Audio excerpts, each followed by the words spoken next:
우리 하나님 말씀 보겠습니다. 히브리서 9장입니다.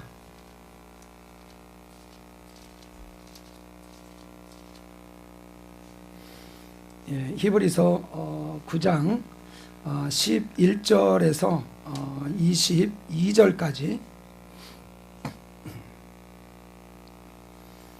히브리서 9장 11절에서 22절까지 우리 한 절씩 교독하도록 하겠습니다.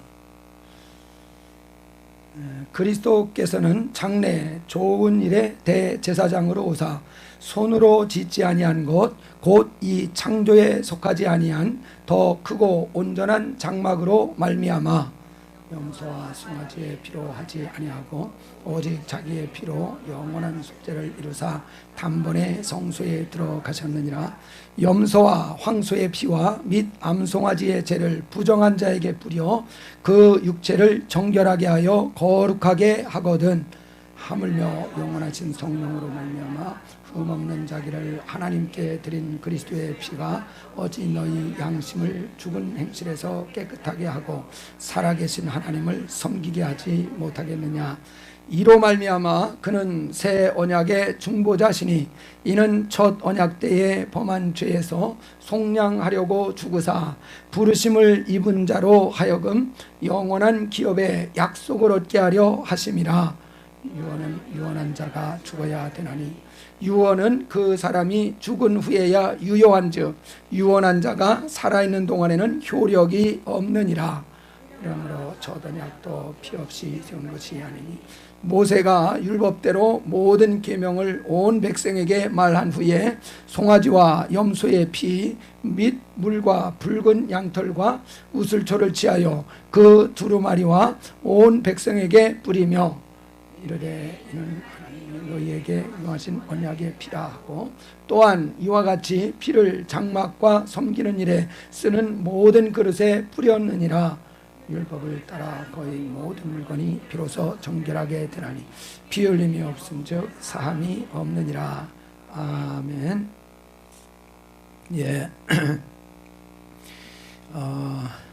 우리 박 교수님이 120년까지 살도록 인생을 지으셨다고 늘 말씀을 하셔서 장수에 대한 그 소망을 저희들이 더 이렇게 좀 갖게 됩니다. 그래서 120년까지 살도록 이 육체를 잘 만들어 놨는데 그 전에 일찍 이렇게 죽게 되면은 잘 관리를 육체를 못했기 때문에 일찍 이게 망가진 거기 때문에 이제 하늘나라 가면은 이제 그 일찍 간 그 기간 동안 손 들고 벌 써야 된다고 우리 성구사님 말씀을 하셔가지고 은근히 마음에 캥깁니다. 이거 어떡하나. 어쨌든 참 여러 가지 참 위험한 그런 환경들이 이제 있었는데 좀 잘 이렇게 좀 하나님이 지켜주셔서 이렇게 보호를 좀 받고 보게 돼서 정말 반갑고 또 감사하고 좀 그렇습니다. 그래서 앞으로도 건강관리 잘 하셔서 정말 우리 하나님께서 우리를 통해서 이루고자 하시는 그 뜻이 정말 건강 때문에 지장 없도록 그래서 관리 잘 하셔서 정말 크게 주님 앞에 쓰여지는 저희들 다 될 수 있기를 바랍니다. 우리 정말 건강할 이유가 분명히 믿는 사람들에겐 있지 않습니까? 이유가 있어요.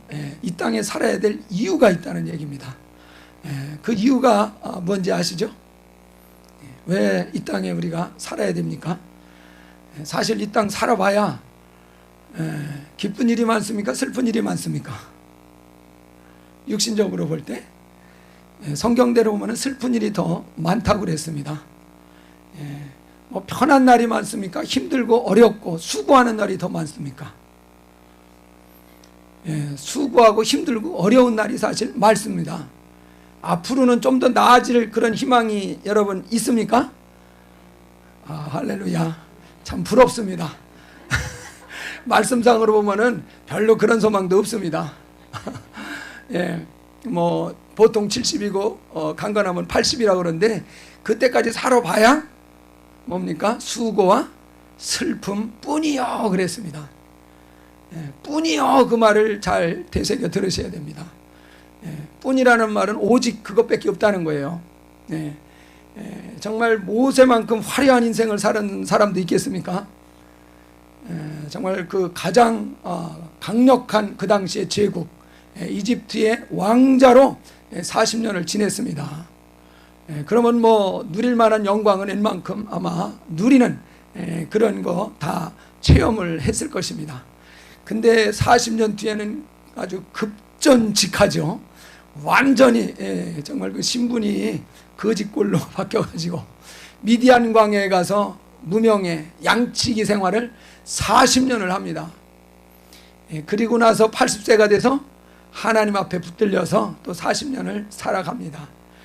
그런 인생을 정말 엄청나게 정말 화려한 인생도 살고 엄청나게 초라한 인생도 살고 엄청나게 정말 주님 앞에 붙들려서 사는 이런 여러 가지 인생을 맛본 사람입니다.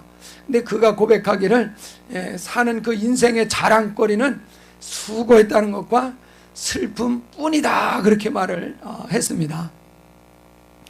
그래서 육신적으로 본다면은 이 말이 분명히 맞을 것입니다. 그럼에도 불구하고 우리는 분명히 살 이유가 있다는 것을 우리는 잘 알고 있습니다. 왜 살아야 되는 이유입니까? 여러분, 살아야 될 이유가 뭡니까? 코로나로부터 건강을 잘 지켜야 될 이유가 뭡니까? 하나님의 주신 말씀이 있고 사명이 우리에게 있는 줄 믿습니다. 우리가 정말 하나님의 말씀대로 살려고 나름대로 정말 애쓰고 몸부림치는 그런 그 신앙생활을 다 해오셨다고 저는 믿습니다. 근데 원하는 대로 그 신앙생활에서 그 좀 뜻이 잘 안 이루어지는 그것을 경험을 하면서 도대체 왜 이런가? 정말 마음으로는 누구보다도 주님 사랑하는 마음이 있고 정말 주님 위해서 살고 싶은 그런 마음이 정말 조그만 게 아니라 뜨겁지 않습니까? 충만하지 않습니까? 저만 그런 거 아니죠? 저는 예수 믿고 나서 하나님 계시다는 것 자체부터가 저는 충격이었거든요. 그리고 제일 엄청난 충격은 사실은 부활이었습니다. 사람이 다시 살 수 있다는 이것이 저는 굉장히 신기하고도 굉장히 엄청나게 느껴졌습니다. 그만큼 그럴 수 없다라고 생각을 했거든요. 절대 한번 죽으면 끝이다. 이것을 누구한테 제가 교육을 받았는지 아십니까? 저희 존경하는 아버지로부터 그렇게 교육을 받았습니다. 죽으면 끝이다. 내세는 없다. 종교란 무엇이냐? 다 국민을 선도하기 위한 수단일 뿐이다. 시골 양반이 어떻게 그런 걸 아셔요? 그래서 다 국민 선도하기 위한 수단이지 그거 죽으면 다 끝이다. 그런 식으로 정말 어려서부터 교육을 받았기 때문에 자연스럽게 내 마음에는 죽으면 끝이다. 그런 그 생각이 아주 투철하게 있었는데 성경에서 보니까 그것이 아닌 그 샘플로 예수께서 죽으셨다가 다시 3일 만에 살아나셨다는 그것을 보여주시고 그것을 봤다고 하는 이 사람들이 증인들이 나타나고 그 증인들의 그 증거를 기록한 것이 쭉 신약에 나오는 걸 보면서 굉장히 꼼꼼하게 그거를 특별히 살펴봤습니다. 이 사람들 거짓말하는 거 아닌가? 혹시 헛개비를 보고 말하는 게 아닌가? 그러면서 그 사도행전에서 자기들이 이 일의 증인이라고 하는데 정말 목숨 걸고 증거를 하고 있는 그런 그 모습, 그리고 부활했다고 이렇게 외치는 사람들에게 이 예수를 처형했다는 사람들이 그 제자들의 그 부활했다는 말을 단방에 무너뜨릴 수 있는 방법이 있는데 그 방법을 안 쓰는 것이 참 저는 결정적으로 살아나셨다는 것에 대한 확신을 갖게 되어졌습니다. 그 부활했다는 것에 말이 틀렸다는 것을 아주 결정적으로 이렇게 증명해 줄 수 있는 방법이 뭐겠습니까? 시체를 보여주면 되거든요. 시체를. 그렇지 않습니까? 여기 시체가 여기 있는데 무슨 부활했다고 거짓말하고 있냐, 이러면은 끝나는 것인데 그 시체를 대제사장들, 바리새인 서기관들이 제시를 못하는 겁니다. 그것만 보여주면 모든 얘기가 가짜라는 게 증명이 되잖아요. 그런데 그걸 못하는 걸 보면서 이건 뭔가 있다. 뭔가 있다. 아, 그분은 살아나셨구나. 살아나셨구나. 그래서 바울도 자기가 그 다메섹 도상에서 부활하신 예수를 만났다는 것에 대해서 강력하게 이제 증거하고 있습니다. 바울 같은 경우는 참 믿을 수 있는 것은 그 예수를 핍박하던 입장에 있었던 사람 아닙니까? 그래서 예수의 일을 부인하고 예수를 믿는 사람들을 다 죽여야 된다고 생각했던 그런 입장이 있던 사람인데 하루아침에 그 사람이 변해버리거든요. 그러면서 하는 말이 자기가 예수를 만났다는 것을 증명을 하고 있고 그것을 위해서 자기 인생을 겁니다. 그 인생을 걸어요. 정말 바울이 사실 무엇을 해도 세상적으로 뛰어나게 뭔가를 했을 것 같아요. 정말 능력자 아닙니까? 세상적으로.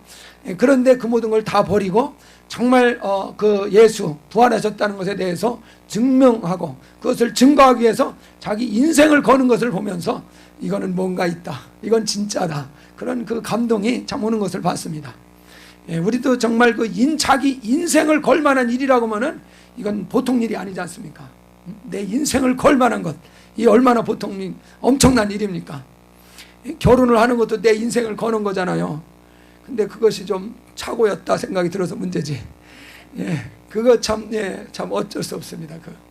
그렇게 어쨌든 이건 엄청난 일이거든요. 자기 인생을 건다는 것은 이거는 최고의 일이 아니고서는 자기 인생을 걸 수가 없는 것입니다. 근데 수많은 사람이 그 부활하셨다는 것을 증거하는데 자기 인생을 거는 이런 사람들의 그 많은 사람들의 그 증거를 볼 때 이거는 분명한 사실이다. 그럼 이게 얼마나 어마어마한 얘기입니까? 인생이 죽는 것으로 끝이 아니고 반드시 다시 살아나는 이런 때가 있다는 것에 대해서 알았다는 것은 이건 어마어마한 사실입니다. 그래서 정말 우리가 충격을 받고 이것을 확실하게 정말 확인을 하고 그래서 우리도 이 부활에 대해서 사람들에게 증거하는 그 일에 사실 인생을 분명히 걸은 이런 경험들이 아마 대부분 있으실 겁니다. 근데 이렇게 인생을 걸고 그 부활을 증거하고 살아가는데 그러면 좀 하나님께서 내 뒤를 좀 든든히 봐줘서 모든 일이 만사형통하면 좋을 것 같은데 전혀 그렇지 않은 그 인생이 펼쳐지는 걸 보면서 갈등하게 되죠. 심지어는 내가 이거 부활의 증인으로서 주의 일을 하는 것이 정말 제대로 알고 하는 것인가? 이거 하나님 뜻이 아닌 건 혹시 아닌가? 이거에도 정말 어떤 그 의심이 막 일어나려고 할 만큼 뭔가 하나님 앞에서 정말 내 힘을 다해서 그분의 일을 하면은 내 삶에도 뭔가 역사가 일 줄 알았는데 그렇지 않은 그런 것들 때문에 좌절하고 또 좀 방황하게 되고 또 마음에 여러 가지로 낙심도 되고 상처도 되고 그래서 그냥 이제는 막 살아버릴까 이런 그 유혹까지도 나올 정도입니다. 죄송하지만은 저도 막 힘들 때는 이거 도대체가 그냥 하나님 그래서 내가 그냥 적당히 믿을 걸 괜히 내가 그런 유혹이 참 이렇게 고개를 든다고요. 그러면서 나 정말 능력도 없으면서 왜 이것도 한다고 나서가지고 이렇게 정말 주님 앞에 부끄럽게 만드나 이런 그 막 생각들이 막 올라오기 시작하면은 어떻게 됩니까? 정신없이 막 이상한 대로 생각이 흘러가려고 그럽니다. 정말 이런 것들이 크고 작게 아마 다 그런 경험들이 있을 것입니다. 근데 우리가 이 부활이라는 것을 생각할 때 한 가지 좀 정확하지 못하게 생각하고 있었던 그런 부분이 있었던 것 같습니다. 부활이라는 것은 분명히 한 종류만 있는 것이 아니라 두 종류의 부활이 있다고 성경은 말하고 있습니다. 요한복음 5장 29절에 보면은 생명의 부활이 있고 심판의 부활이 있다는 것에 대해서 말하고 있습니다. 그래서 부활이라는 것은 한 종류가 아니라 생명의 부활만 있는 것이 아니라 심판의 부활이 있다는 것을 말하고 있습니다. 근데 생명의 부활과 심판의 부활의 기준이 뭡니까? 믿음입니까? 행함입니까? 믿음이 아니라 행함이라고 주님은 말씀하셨습니다. 우리 한번 찾아볼까요? 요한복음 5장 29절입니다. 우리가 이것에 대해서 그렇게 진지하게 생각을 좀 못 해본 그런 측면이 있습니다. 요한복음 5장 우리 28절 29절 같이 읽어보겠습니다. 이를 놀랍게 여기지 말라. 무덤 속에 있는 자가 다 그의 음성을 들을 때가 오나니 선한 일을 행한 자는 생명의 부활로, 악한 일을 행한 자는 심판의 부활로 나오리라. 분명히 말씀하시는 것이 선한 일을 행한 자, 행함을 얘기하죠. 행한 자라야 생명의 부활이 있다. 그리고 악한 일을 행한 자라 그랬습니다. 행함의 문제를 말하고 있습니다. 그래서 이런 사람은 심판의 부활로 나오리라. 그래서 믿은 사람은 생명의 부활이라 이렇게 말하지 않고, 믿지 않은 사람은 심판의 부활로 나오리라 이렇게 얘기하지 않았습니다. 이게 누구의 말씀입니까?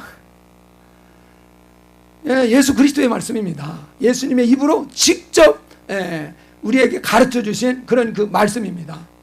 이런 말씀이 여기만 나오는 게 아니죠. 로마서 2장에도 아주 정확하게 말씀을 하고 있습니다. 정말 이방인의 사도로 특별히 부름을 받았던 바울이 증거합니다.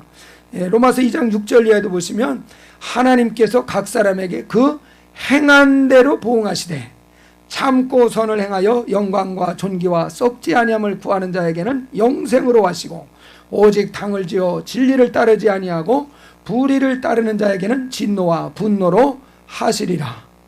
그래서 여기에서도 보면은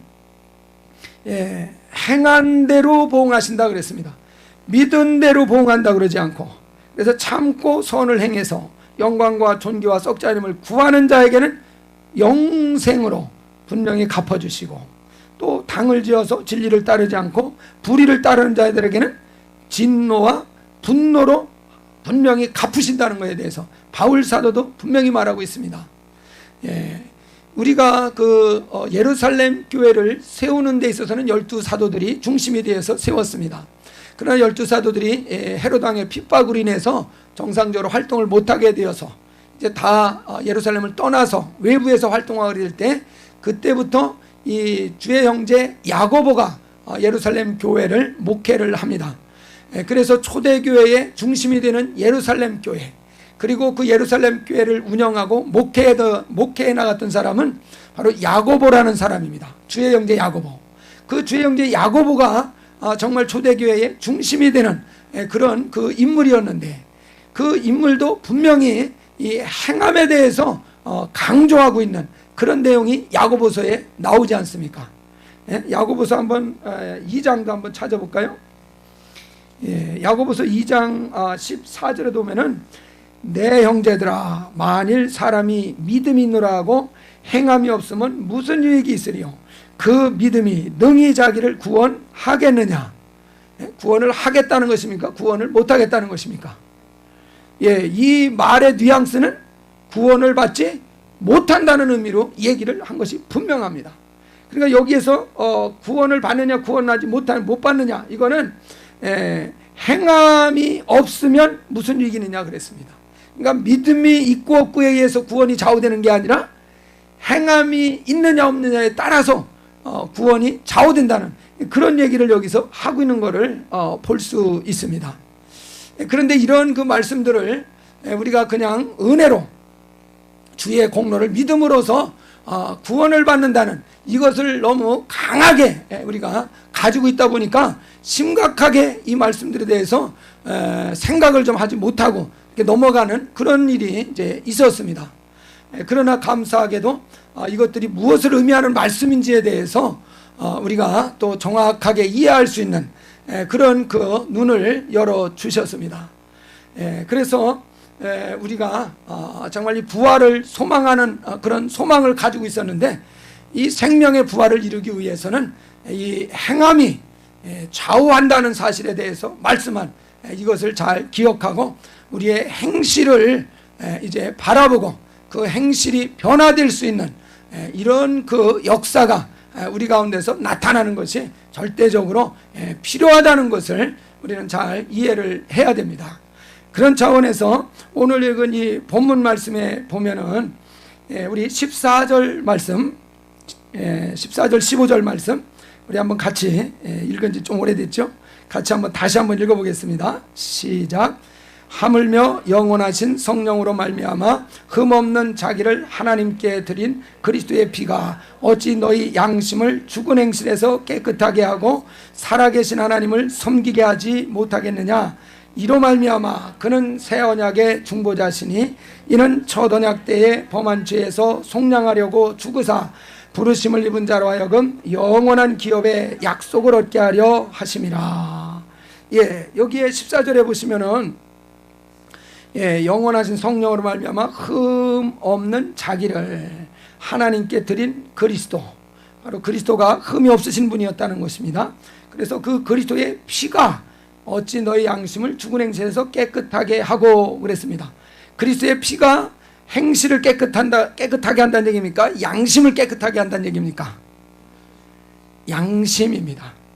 개역성경에서는 양심으로 이렇게 돼 있어서 행실을 깨끗게 하는 것처럼 이렇게 해석될 수도 있는데, 정확하게 보면은 이것은 양심을 깨끗게 씻는다, 그런 그 의미로 말씀을 한 것입니다. 그래서 다른 번역 성경들도 참고해 보시면은 분명히 이것은 우리의 그 양심을 깨끗게 하는 그런 그 의미로 쓰여진 말씀입니다. 그래서 그리스도의 피가 어떤 능력이 있느냐? 우리의 양심을 깨끗하게 씻을 수 있는 능력이 있다 하는 놀라운 비밀을 우리에게 가르쳐 주고 계십니다. 할렐루야. 이거 엄청난 비밀 아닙니까? 우리의 양심을 깨끗하게 씻는 것이 왜 중요합니까? 행실을 교정하려면은 양심을 깨끗하게 씻는 것이 되어지면 행실이 교정이 되는 겁니다. 바로 이 행실을 아무리 교정하려고 해도 양심이 더럽혀져 있으면 행실이 온전해지지 않습니다. 그래서 여기에서 양심을 깨끗하게 이제 씻는다는 것입니다. 그러므로서 이 죽은 행실이 변화되는, 바뀌어지는 이런 그 역사가 일어나게 된다는 것을 가르쳐 주고 있습니다. 우리 한번 디모데전서 4장을 보겠습니다. 디모데전서 4장 한번 찾아서 같이 읽어보겠습니다. 4장 1절 2절 말씀 같이 보겠습니다. 그러나 성령이 밝히 말씀하시기를 후일에 어떤 사람들이 믿음에서 떠나 미혹하는 영과 귀신의 가르침을 따르려 하셨으니 자기 양심이 화인을 맞아서 외식함으로 거짓말하는 자들이라. 아멘. 한번 여기 보세요. 이 후일에 어떤 사람들이 믿음에서 떠나게 되고, 믿음에서 떠나게 되면 이 미혹의 영과 귀신의 가르침에 이제 붙들리게 된다는 것입니다. 그래서 나타나는 결과가 양심이 화인을 맞는 결과가 나타난다는 것입니다. 그러니까 이 미혹하는 영, 귀신의 가르침이 우리의 양심을 화인 맞는다는 얘기는 마비시킨다는 얘기죠. 양심을 더럽히는 그런 일이 생긴다는 것입니다. 그렇게 되면은 사람이 외식을 하게 된다는 것이에요. 진실하지 못하게 되고, 그렇다 보면은 사람이 거짓말하게 되고 위선하게 되고 행동이 죄된 행동이 나타나게 된다는 것을 말씀을 하고 있습니다. 그래서 이 행실이 이제 양심에 의해서 이렇게 지배받고 있는 이런 그 상황이라는 것을 알 수 있습니다. 그래서 정말 양심이 살아나고 생명이 있다 그러면은 그 양심이 그를 완전히 지배하고 다스릴 수 있는 그런 역사가 일어나게 되어 있습니다. 그러니까 죄를 이길 수 있는 힘이 양심에 의해서 발휘가 될 수 있다는 얘기입니다. 근데 양심이 마비가 되고 양심이 더러워지면은 그것이 자기를 거룩하게 깨끗하게 죄에서 떠나게 할 수 있는 그런 능력을 발휘할 수가 없다는 얘기입니다.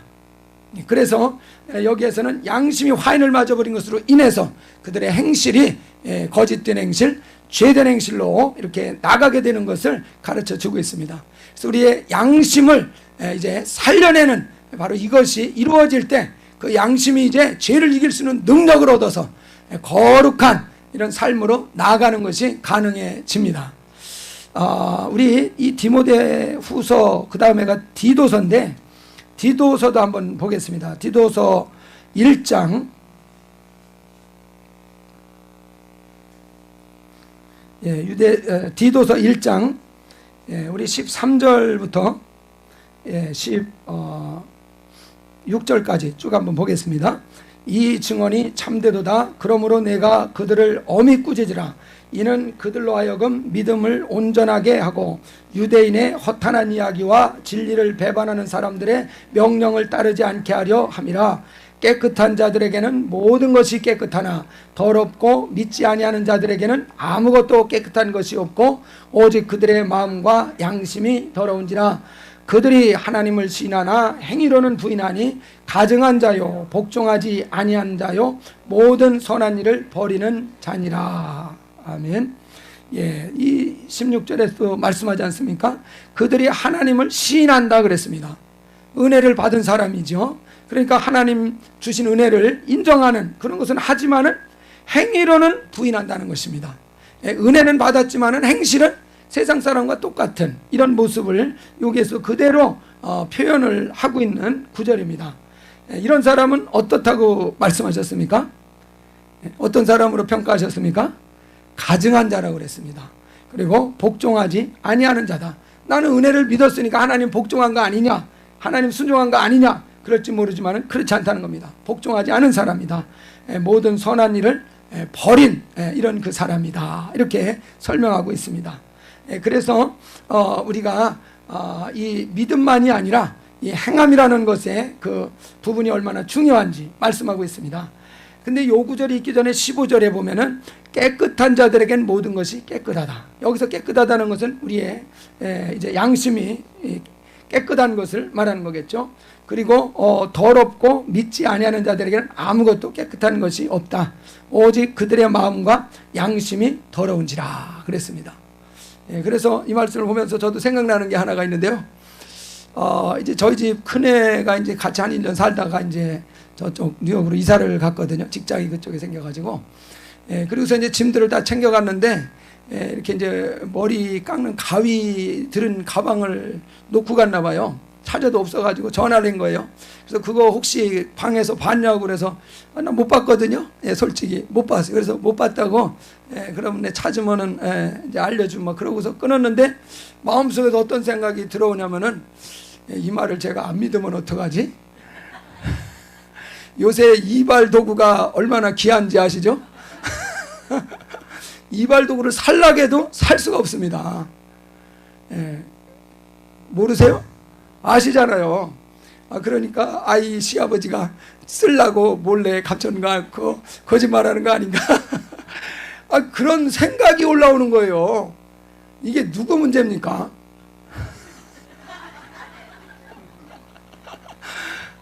그 생각을 하니까 이게 잘못하면은 이상한 데로 막 이게 생각이 흘러가면 불화의 씨가 될 수도 있지 않습니까? 너 나 의심하는 거냐? 이렇게 막 얘기하기 시작하면은 이거 완전 관계 망가지지 않습니까? 가서 또 일리지 마세요 또. 그런데 그 생각 이렇게 나니까는 이게 괜히 그냥 이게 어떡하나 어떡하는데 딱 드는 생각이 이제 있지 않습니까? 이게 분별이 되지 않습니까? 너 요놈 나와. 어제 그래서 제가 늦게 간 이유가 저녁 때 밥 먹으러 늦게 간 이유가 여기 와서 그놈 쫓아내고 싸우더라고.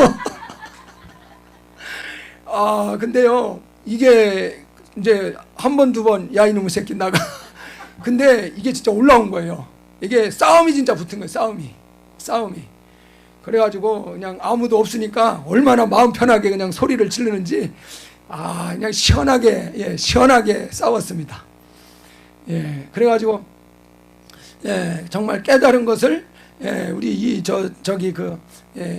뭡니까 이 목양콘에도 그 쓴 것들도 이제 깨달으신 거죠. 쓴 것도 이제 생각이 막 난 거예요. 이 소리가 나는 건 분명히 존재가 있는 거다. 그래가지고서 정말 이전에 같으면은 뭐 처리할 줄을 모르죠. 그런 생각들을 어떻게 처리해야 될지 모르죠.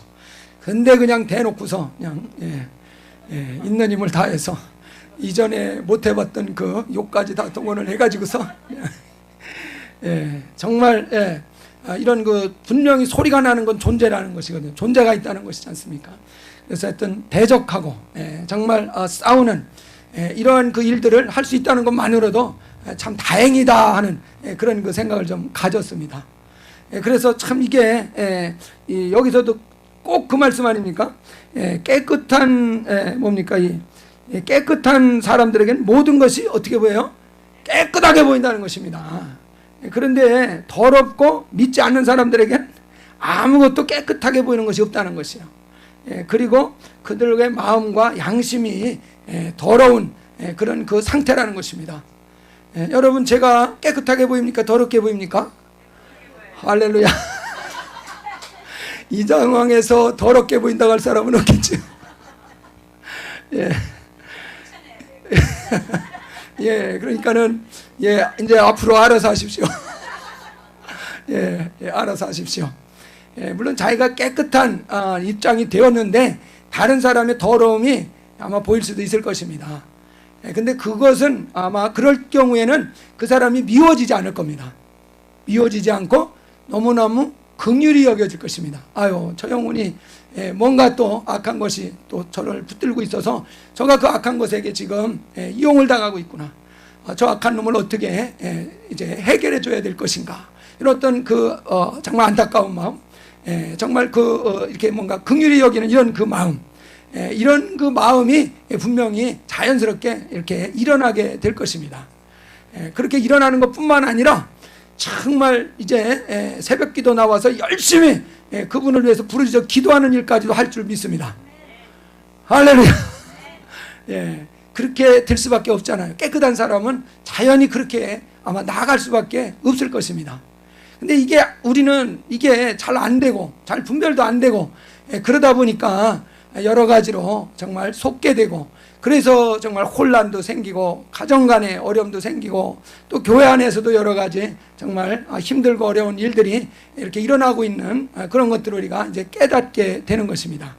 그래서 이렇게 깨닫는다는 것만 해도 분명히 축복인 줄 믿습니다.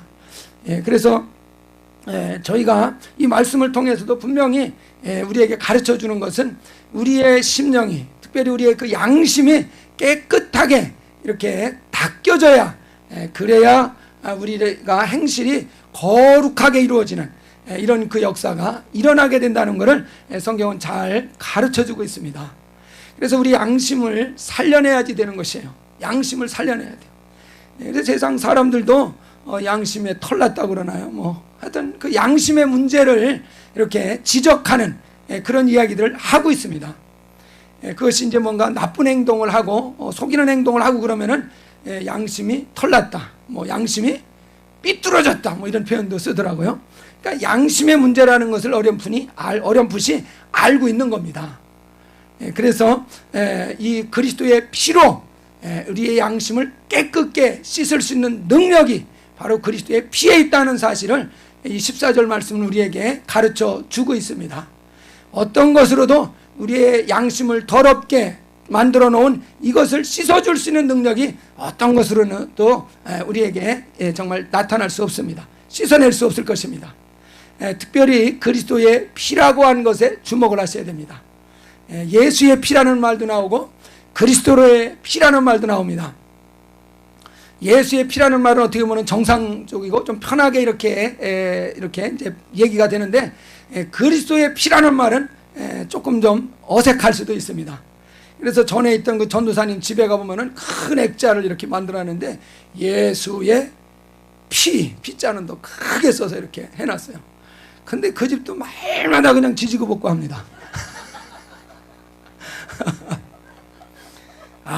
왜 그런 것입니까?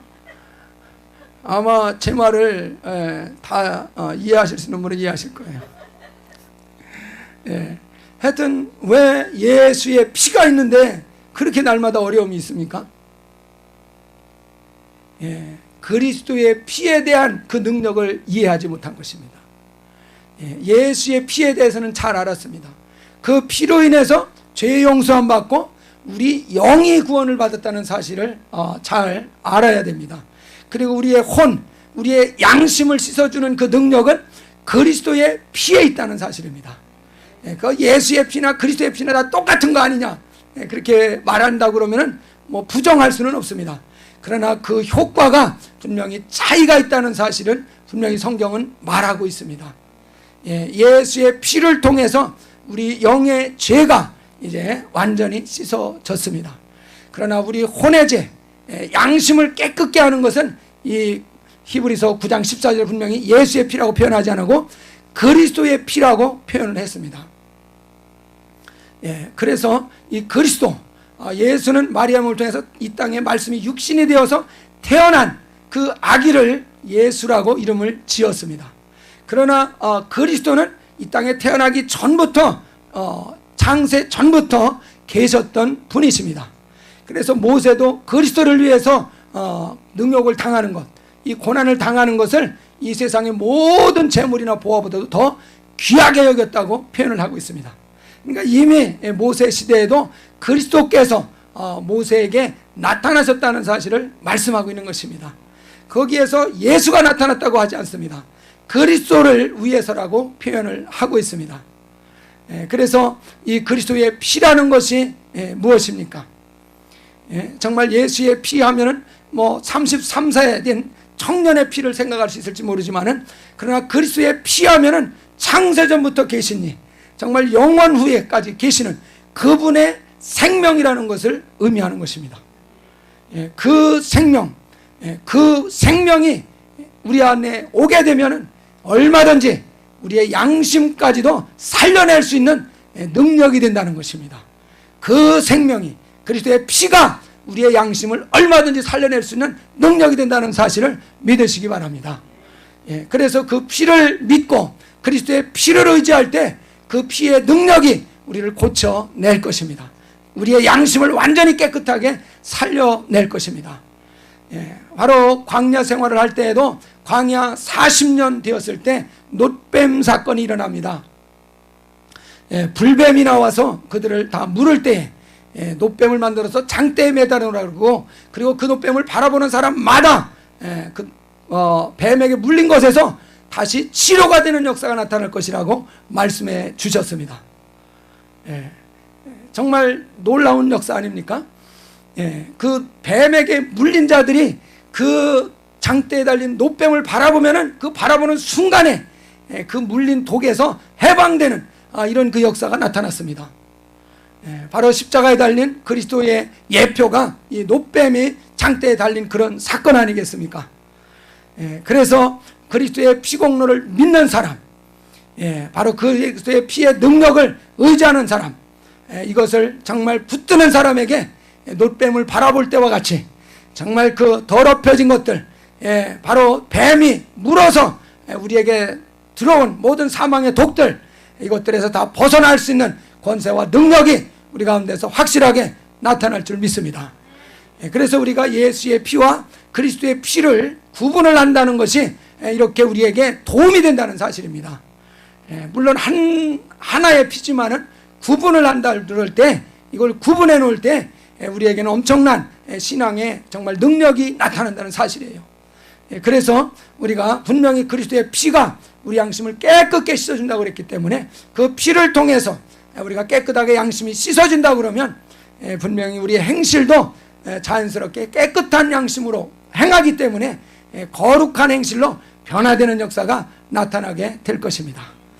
그래서 우리가 이 행실을 온전케 만드는 일이 불가능한 것이 아니라 바로 이 양심을 우리가 깨끗게 하는 이 역사를 이루면 된다는 것입니다. 그리고 또 우리가 로마서 8장의 말씀을 한번 보고 마치겠습니다. 로마서 8장 24절, 우리가 여러 번 찾아봤던 말씀입니다. 우리가 소망으로 구원을 얻었음에 보이는 소망이 소망이 아니니 보는 것을 누가 바라리요 그랬습니다. 그래서 구원을 얻었는데 소망으로 구원을 얻었다고 그랬습니다. 은혜로 우리 영이 구원을 받았습니다. 근데 여기에서는 소망으로 구원을 받았다고 그랬는데 이 말, 여기서 말하는 구원은 몸의 구원을 얘기하는 것입니다. 그것을 어떻게 할 수 있느냐? 그 앞구절에 그 얘기가 나옵니다. 23절에 보면 그뿐 아니라 또한 우리 곧 성령의 처음 익은 열매를 받은 우리까지도 속으로 탄식하며 양자될 것 곧 우리 몸의 속량을 기다린다. 몸의 구원을 기다린다고 그랬습니다. 그러면서 24절에서 우리가 소망으로 구원을 얻었다. 여기서 말하는 구원은 몸의 구원을 말하는 것입니다. 삶의 구원, 혼의 구원, 양심의 깨끗함을 받는 것, 물로 씻어, 뭐 이거 다 같은 표현이죠. 근데 여기서는 특별히 소망으로 구원을 얻었다 그랬습니다. 이 영어 성경으로 특별히 킹제임스로 보면은 by hope로 되어 있습니다. 소망에 의해서 구원을 받는다, 구원을 받았다, 이렇게 말하는 것입니다. 여기서 말하는 소망이 뭐겠습니까? 바로 하나님의 정말 아들 된 자들이 유업을 물려받게 되는데, 그 물려받을 유업이 이제 만유의 나라라는 것을 알았습니다. 히브리서 1장 2절에서 만유를 지으시고 그 만유의 상속자로 그 아들을 세우셨다고 그랬습니다. 그래서 그 아들이 물려받는 그 상속 재산이 만유라는 것입니다. 그래서 그것을 아들의 나라라고 이렇게 표현을 하고 있습니다. 그래서 그 아들의 나라라는 것이 바로 천년 왕국을 가르치는 것입니다. 그래서 이 만유라는 것이 천년 왕국이기 때문에 우리도 그 아들과 함께 그 천년 왕국에서 유업을 잇게 되는 것이 온전히 아들 된 자의 그 소망인 것입니다. 그래서 여기에서 그 육의 구원을 이루기 위해서는 소망으로 구원을 받았다는 것입니다. 그래서 우리가 그리스도의 피의 능력이 우리의 양심을 깨끗게 씻는다는 사실을 알았습니다. 우리가 그것과 더불어서 소망에 의해서 구원을 얻었다 하는 이 말씀도 이해를 하면은 더 우리 양심을 거룩하게 하고 우리 몸의 구원을 이루는데 능력 있게 나아갈 수 있을 것입니다.